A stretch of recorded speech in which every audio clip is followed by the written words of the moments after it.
Today, I'm going to show you how to install the latest version of Python on Windows 11. So give this video a thumbs up, grab your PC, and let's get started. So first, open your web browser and search for Python.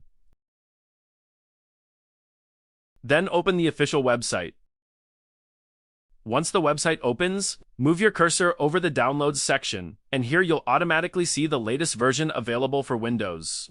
Simply click on it to start the download. Once the download is complete, go to your Downloads folder, open the .exe setup file.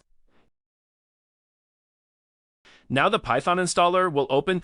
First, make sure to enable Use Admin Privileges if it appears, and most importantly, check the option that says Add Python to Path. After that, click on Customize Installation. Now, here you'll see some optional features. By default, most of them are already selected, and that's perfectly fine.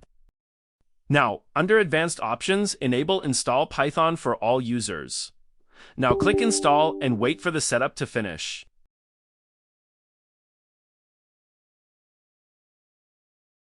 Alright, Python has now been installed successfully. Click Close. Now let's verify whether Python is installed correctly or not.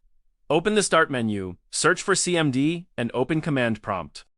Here type Python -- version and press Enter. If you see the Python version displayed on the screen, that means Python is installed successfully on your computer. Now, let's run our first Python program. Go to the Start menu again and search for idle, then open it. This is Python's built-in editor where we can write and run Python code. Now, type a simple Python program here, and you will see the output. If this video helped you, don't forget to like the video, subscribe to the channel, and I'll see you in the next one. Bye guys.